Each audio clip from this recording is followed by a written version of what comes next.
어린아이들이 읽는 이솝 우화에 이런 이야기가 있습니다. 해와 바람이라는 이야기 있습니다. 다들 한 번쯤은 읽어보셨을 것이고 또 사랑스러운 손주들에게 이 이야기를 한 번쯤은 읽어주셨을 겁니다. 어느 날 해와 바람이 시합을 합니다. 나그네가 한 명 걸어가고 있는데 누가 저 나그네의 옷을 벗길 수 있을까라고 이렇게 서로 내기를 하였습니다. 처음에 바람이 나섭니다. 거센 바람이 불면은 자기의 힘을 통하여서 나그네가 입고 있었던 그 모든 옷을 단번에 벗겨낼 것이다라고 생각했습니다. 세차게 그런데 바람이 불면 불수록 나그네는 더 옷깃을 여미면서 그 추위 속에서 자기 옷을 지키기 위하여서 몸을 움츠러뜨렸을 뿐입니다.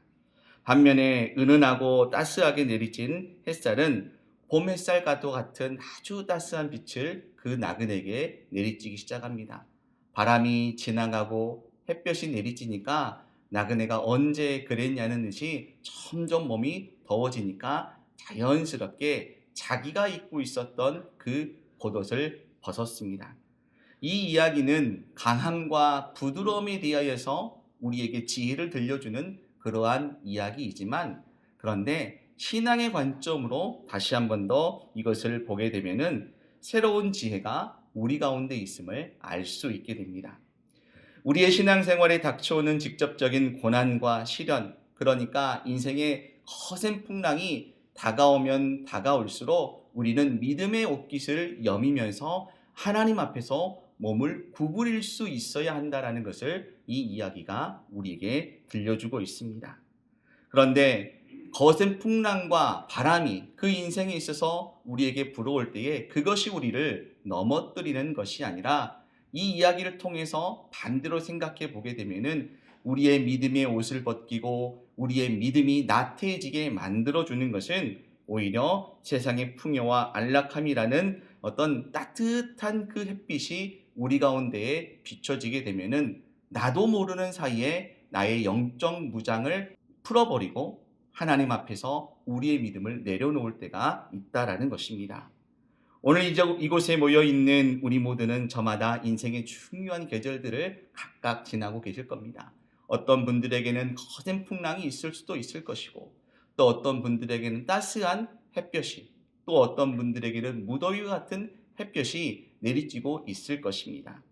우리는 우리의 모두 각자의 삶을 지금 흔들고 있는 이 거센 계절 가운데에 서 있는데, 특별히 이 계절 앞에서 우리의 믿음이 더욱더 굳건해질 수 있기를 바라고 원합니다. 또한 오늘 본문 가운데 말씀하고 있는 이 밤 사경 가운데 찾아왔었던 이 거센 풍랑의 이야기를 통하여서 하나님께서 오늘 저와 여러분에게 말씀하시는 것, 우리가 어떤 믿음을 가지고 어떤 신앙의 자세를 가지고 하나님을 바라보면서 살아가야 하는지를 우리에게 말씀하여 주고 계시는데, 이것을 통하여서 우리의 믿음의 모습을 다시 한 번 더 점검할 수 있는 은혜의 시간이 될 수 있기를 바랍니다. 오늘 본문은 오병이어의 기적이 일어난 바로 직후에 일어난 사건입니다. 22절을 보게 되면은 예수님께서 제자들을 재촉하면서 배에 타도록 이렇게 하셨다라고 말씀하고 있습니다. 본문에 나와 있는 이 재촉하다라는 말은 말 그대로 강하게 떠밀어서 예수님께서 빨리 배에 올라서 그 호수 건너편으로 건너갈 것을 명령하시는 그 모습입니다.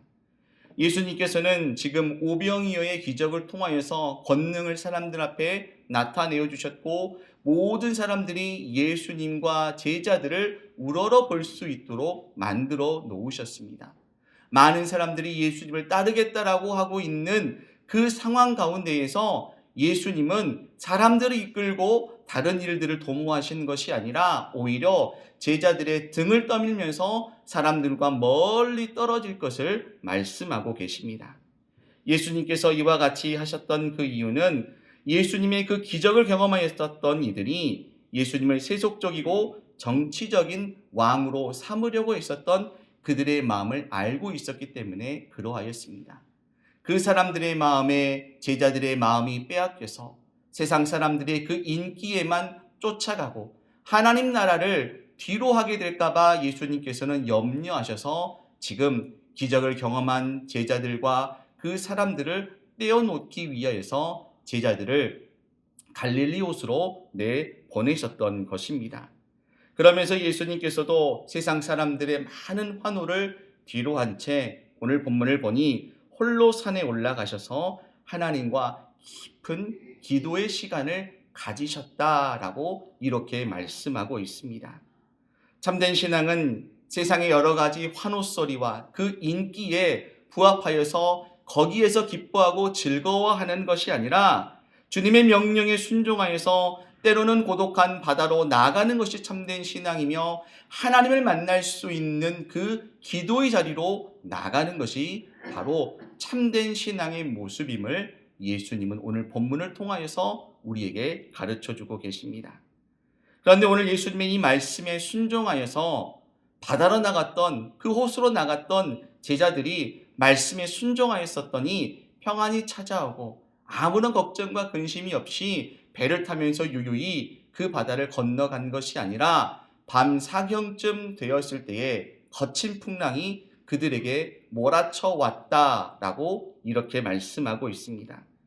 오늘 본문에 나와 있는 이 밤 사경은 칠흑과도 같은 그 어둠을 가리키고 있는데 오늘날 우리 시간으로 새벽 3시부터 6시 사이쯤의 시간을 가리키고 있습니다. 제자들은 그 깊은 밤 어느 누구도 자신들을 도와줄 수 없는 그 순간에 지금 거센 풍랑을 만나게 되었고 거기에서 사투를 벌이게 되었습니다. 특별히 제자들이 서 있는 오늘 이 장소, 그들이 떠 있었던 그곳이 우리에게 주는 의미가 또한 남다릅니다. 구약과 유대인들의 신앙 전통에서 바다는 단순히 물이 출렁이고 있는 이렇게 바다를 의미하는 것, 물이 모여 있는 곳을 의미하는 것이 아니라 인간의 힘으로는 도저히 통제할 수 없는 악과 혼돈 그리고 사망의 권세를 의미하는 곳이 바로 바다였습니다. 그리고 오늘 본문 속에 나와 있는 이 제자들의 모습은 박해와 세상의 모욕 속에서 흔들리고 있는 믿음의 성도들을 또한 가리키고 있습니다. 오늘 우리 역시 인생이라는 바다 한가운데에서 체력과 소망이 고갈된 채 홀로 노를 젓고 있는 듯한 그 상황에 놓여 있을지도 모릅니다. 주님의 명령대로 순종하면서 살아갑니다. 하나님의 말씀대로 살고자 부단히 노력하는데 평안과 기쁨이 찾아오는 것이 아니라 제자들이 밤 한밤중에 만났던 그 거센 풍랑을 만난 것처럼 우리도 그 풍랑 가운데에서 허덕이고 있다라는 것입니다. 바로 이와 같은 깊은 밤 절망과 사투의 한복판에서 이제 예수님께서 바다 위를 걸어서 제자들에게 찾아와 주셨습니다. 예수님께서 성난 파도 위에 서서 걸어오시는 이 모습을 보게 되면은 구약의 욥기와 시편에 기록되어져 있는 바와 같이 흑암과 혼돈의 권세를 발 아래 짓밟으시고 만물을 다스리고 보살피시는 창조주의 그 전능하신 모습을 그대로 보여주고 있습니다. 혼돈을 상징하는 그 바다 위를 유유히 걸어오실 수 있는 분이 누구시냐? 곧 우리의 구원자이신 예수님이시다라고 성경이 우리에게 말씀하고 있는 것입니다. 하지만 피곤과 공포에 사로잡혀 있었던 제자들은 바다 위를 걸어오시는 예수님을 바로 알아보지 못했다는 겁니다. 예수님께서 제자들을 구원하시기 위하여서 그 바다 위를 유유히 걸어오실 때에 그들이 애썼던 것은 주님 우리를 구원하여 주시옵소서 한 것이 아니라 저기 저 멀리 보니 유령이 나타났다 라고 하면서 제자들은 두려움에 떨면서 소리를 질렀던 것입니다. 우리는 세상을 살아가면서 거칠고 험한 환경에 이렇게 처하게 되게 되면은 우리의 믿음의 눈이 가리워져서 때로는 예수님께서 우리에게 찾아오실 때에 때로는 성령께서 우리의 마음 가운데 말씀하실 때에 그 두려움에 사로잡혀서 주님의 손길을 알아보지 못하고 성령님의 음성을 깨닫지 못할 때가 얼마나 많이 있는지 모릅니다. 제자들처럼 나를 구원하시기 위해 찾아오신 예수님을 그저 두려움과 심판의 대상으로 생각할 때가 있습니다. 공포와 칠흑과도 같은 이 어둠 속에 놓여 있었던 제자들을 향하여서 예수님은 즉시 말씀하십니다. 27절에서 안심하라 나니 두려워하지 말라 이렇게 말씀을 하여 주십니다. 오늘 예수님 말씀하신 나다 라고 이렇게 말씀하신 것은 출애굽기 3장 14절에서 하나님이 모세에게 나타나시면서 나는 스스로 있는 자니라 이렇게 밝히셨던 하나님의 거룩한 자기 계시의 음성입니다. 예수님은 단순히 제자들에게 이보게 자네들 나네 자네들의 선생 예수이네 왜 두려워하는가 이렇게 말씀하시는 것이 아니라 내가 바로 만물을 창조하고 이 만물을 다스리고 있는 여호와 하나님이시다라는 것, 내가 너희의 하나님이 되어주신다는 것을 이 나다라는 이 말씀 한마디를 통하여서 거룩하게 선포하여 주셨던 것입니다. 이처럼 주님의 살아있는 계시의 말씀이 우리 가운데 선포될 때에 무서운 풍랑의 현장은 순식간에 창조주 하나님의 은혜가 임하는 거룩한 장소로 변하게 되는 줄로 믿으시기를 바랍니다. 오병이어의 기적을 경험하고도 거친 풍랑과 파도 속에 무너진 이 제자들의 모습은 오늘 우리의 모습이기도 합니다. 또한 그리고 성경을 살펴보면은 이와 똑같은 한 사람이 등장하는데 그 사람은 바로 엘리야 선지자였습니다. 엘리야 선지자는 갈멜산에서 바알의 제사장들과 능력을 대결하면서 하나님의 은혜로 인하여서 하늘에 불이 내려오는 기적을 맛보고 바알 선지자 450명을 꺾게 되는 엄청난 대승리를 경험하였습니다.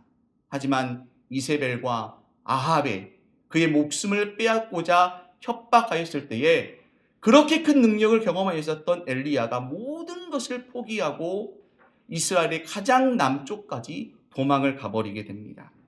그러면서 그 로뎀나무 아래에서 그가 말하기를 여호와여 넉넉하오니 지금 내 생명을 거두어 주시옵소서 오직 나만 나이다 라고 이렇게 영적으로 모든 것을 탈진하고 포기한 채로 하나님께 나의 목숨을 거두어 주시옵소서 라고 하나님께 기도하였습니다. 제자들의 모습과 또 엘리야의 모습은 오늘 우리에게 분명한 것을 말씀해 주고 있습니다. 그것은 바로 과거에 경험했었던 은혜의 기억이나 신앙의 연륜이 오늘 우리의 두려움을 자동적으로 해결해 줄 수 없다라는 것을 분명하게 가르쳐 주고 있습니다.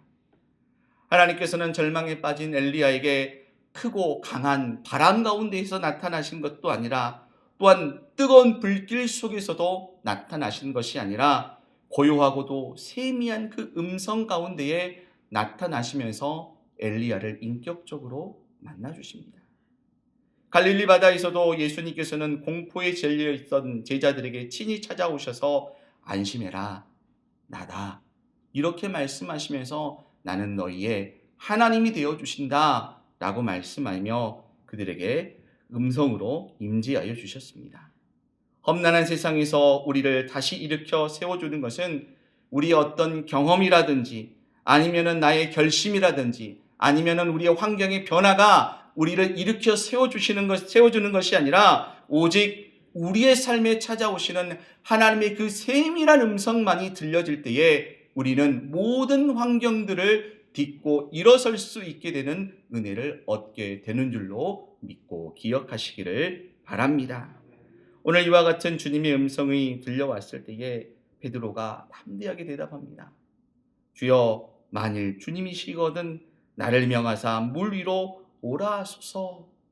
베드로는 예수님이 물 위로 걸어오는 것과 그리고 예수님께서 말씀하신 것을 보면서 그래 나도 한번 용기를 내어서 예수님처럼 물 위를 걸어봐야겠다라고 생각하며 예수님께 부탁을 하였습니다. 그때 예수님은 베드로의 이와 같은 부탁을 들으시고 단 한마디로 말씀하십니다. 오라. 길게 말씀하지 않았습니다. 오라. 예수님께서 베드로를 향하여서 선포하신 이 오라라는 음성은 단순한 허락으로 끝나는 말씀이 아니었습니다. 이것은 세상과 바다를 딛고 승리하신 그리스도의 거룩한 통치에 제자도의 믿음으로 동참하라고 하시는 예수님의 거룩한 복음으로의 초대였습니다. 베드로가 배에서 내려서 물 위를 걸었던 기적을 경험할 수 있었던 것은 그가 가지고 있었던 담대한 확신이라든지 아니면 어떠한 예수님을 향한 그 믿음이라든지 그가 가지고 있었던 성품이 그를 무리로 걷게 만들어준 것은 결코 아니었습니다. 오직 베드로를 향하여서 오라 이렇게 선포하신 예수님의 그 말씀의 권세가 있었기 때문에, 그리고 그 권세에 의지하여서 발을 내딛었기 때문에 그도 예수님처럼 바다를 건널 수 있게 된 것입니다. 그러나 놀라운 기적도 오래가면 좋은데 잠시뿐이었다라는 것이 우리의 마음을 참 서글프게 만듭니다. 물 위를 걸어가던 베드로가 거센 바람을 보자 무서움에 사로잡혀서 물속으로 점차 그가 가라앉기 시작했습니다. 단번에 가라앉은 것이 아니라 조금씩 가라앉는 자신의 모습을 베드로가 느꼈던 것입니다. 그래서 예수님께서는 31절에서 그 가라앉고 있는 베드로를 향하여서 믿음이 작은 자여 왜 의심하였느냐 이렇게 말씀합니다. 예수님이 말씀하신 이 의심이라는 것은 지금 또 다른 생각을 품었다라는 것을 의미하고 있습니다. 그리고 성경에서 말하는 이 의심이라고 하는 것은 마음이 둘로 쪼개어져 있는 그 상태를 가리킵니다. 시선이 양갈래로 나뉘어졌다는 겁니다. 예수님만 바라봐야 되는데 믿음으로 주님만 바라보면서 서 있었으면은 어떤 풍랑이 찾아왔어도 그 물가에서 그 물 위에서 절대로 물속으로 빠지지 않았을 것인데, 예수님을 바라보는 것과 동시에 자신이 처해 있었던 또 다른 환경인 거센 풍랑을 바라보니까 마음이 두 갈래로 쪼개진 것입니다. 그러니 의심이 들 수밖에 없는 것이고, 그리고 그의 몸은 서서히 그 거센 풍랑 속으로 빨려 들어가기 시작하였던 것입니다. 시선이 주님에게서 떠나는 그 순간 세속의 무게에 압도되어서 우리 모두도 깊은 물속으로 빠져들게 된다는 것을 명심하시기를 바랍니다. 믿음의 위기는 성경적인 지식이 부족하다고 해서 우리에게 찾아오는 것이 아닙니다. 믿음의 위기는 주님의 말씀과 눈앞에 험악한 그 환경 사이에 놓였을 때에 거기에서 어찌할 바를 알지 못해서 갈팡질팡하는 그 순간, 베드로처럼 마음이 둘로 쪼개어지는 그 순간에 우리에게 믿음의 위기가 찾아오게 되어 있습니다. 사랑하는 우리 주안교회 성도 여러분, 여러분의 인생은 지금 어느 순간을 지나가고 계십니까? 우리를 뒤흔들고 침몰시키는 바람이 무엇이고 우리의 믿음을 벗겨내는 그 햇볕은 무엇입니까? 세월이 흐르면 우리 육신은 연약해질 수밖에 없습니다. 조금만 아파도 혹시 큰 병이 아닐까? 이렇게 막 걱정합니다. 제가 사실 참 죄송스럽지만 저도 요즘에는 조금만 어디가 아프면 큰 병 아니야? 목포에 지금 나가봐야 되는 거 아니야? 특별히 한밤중에 아프면 걱정이 한 10배는 더 커집니다. 내일 새벽에 일어날 수 있을까? 웃으시네요. 세월이 흐르면 이와 같은 육신의 연약함이 우리의 마음을 짓누릅니다. 또는 경제적인 불안감이 우리를 엄습하기도 하고, 아니면은 우리의 자녀들의 미래를 놓고 우리는 걱정하면서 살아갑니다. 이와 같은 모든 것들이 우리에게 찾아오고 있는 거센 풍랑과도 같은 것이라는 겁니다. 그러면서 우리가 이 거센 풍랑을 만났을 때에 주님만을 바라봐야 되는데, 엘리야처럼 모든 영적으로 탈진한 상태에 놓여서 하나님 이렇게 열심히 믿고 살았는데 왜 또 이런 걱정을 주십니까? 라고 하며 하나님께 원망하고 있을지도 모릅니다. 반대로 더 은밀하게 우리를 무너뜨리는 안락함의 햇살이 어쩌면은 지금 우리를 비추고 있을지도 모릅니다. 이만하면 내가 신앙생활 참 열심히 잘해왔지. 이 정도 봉사했으면 천국에서 황금면류관 한 100개는 받아야지. 이런 마음이 우리 가운데에 문득 찾아올 때가 있습니다. 그러면서 영적인 긴장감을 풀어버리면서 하나님의 말씀보다 물질주의와 세속의 안락함을 더욱더 따라가려 할 때가 있습니다. 이 정도 있으면 요만큼은 하나님께서도 이해해 주실 거야. 이런 마음을 가지고 말입니다. 핍박의 시대에는 고난이 우리의 신앙의 옷깃을 더 단단히 여미게 만들었다라고 하면은 오늘날 풍요와 안락함이라는 햇살이 사실 우리의 믿음의 그 옷을 벗기면서 하나님 앞에서 우리의 믿음을 주저앉게 만들고, 그리고 헌신과 기도의 외투를 스스로 벗게 만들고 있을지도 모릅니다. 환경의 풍파에 압도되거나 세속의 안락함에 취해서 깊은 물속으로 가라앉은 이 절망의 순간, 우리 모든 성도들이 외쳐야 할 유일한 부르짖음이 있습니다. 그것은 바로 베드로처럼 주여 나를 구원하소서라는 이 외침을 주님을 바라보면서 할 수 있어야만 합니다. 나의 무력함을 인정하고 하나님을 향하여서 부르짖을 때에 성경이 오늘 우리에게 이렇게 약속하여 줍니다. 예수께서 즉시 손을 내밀어 그를 붙잡아 주셨다라고 이렇게 증언하고 있습니다. 예수님께서는 단 1초도 망설이지 아니하셨습니다. 베드로가 주님 저를 구원해 주시옵소서라고 하면서 주님을 바라보면서 외쳤을 때에 예수님 그 즉시 베드로의 손을 붙잡으시면서 그가 풍랑 속에서 빠지지 아니하도록 그를 건져내어 주셨습니다. 베드로를 건져내어 주신 예수님께서는 오늘 저와 여러분도 풍랑 속에서 건져내어 주시고 세상의 그 따뜻한 안락한 햇볕으로부터도 우리를 지켜주시고 보호하여 주시는 줄로 믿으시기를 바랍니다. 예수님께서는 베드로와 함께 배에 오르시니 이제 그 거센 바람이 모두 다 멈추었습니다. 배에 있었던 사람들이 비로소 예수님을 향하여 고백합니다. 진실로 하나님의 아들이로소이다. 사랑하는 우리 중앙교회 성도 여러분, 예수 그리스도는 세상의 악과 혼돈과 질병과 사망의 바다를 발 아래 짓밟으시고 완전히 승리하신 우리의 창조주 하나님이십니다.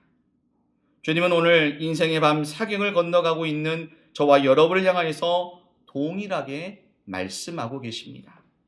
과거의 은혜에만 안주하거나 눈앞의 바람 소리에 두려워 떨지 말라라고 말씀하고 계십니다. 세속이 주고 있는 안락함에 속아 넘어가서 영적 무장을 풀지 말라라고 지금도 끊임없이 우리에게 말씀하고 계십니다. 오직 창조주 되시는 예수 그리스도의 살아있는 말씀에 우리의 모든 믿음의 시선과 그 귀가 집중되어져 있을 수 있기를 바랍니다. 오늘 예수님께서 말씀하실 때에 오라 너도 물 위를 걷게 만들어 주시겠다라는 그 음성에 귀를 기울이시기를 바랍니다. 그리하여서 주님과 함께 그 물 위를 믿음으로 걸어가시면서 거센 풍랑을 잠잠하게 만드는 그 은혜를 함께 경험할 수 있는 우리 모두가 되기를 이 시간 주님의 이름으로 축원합니다.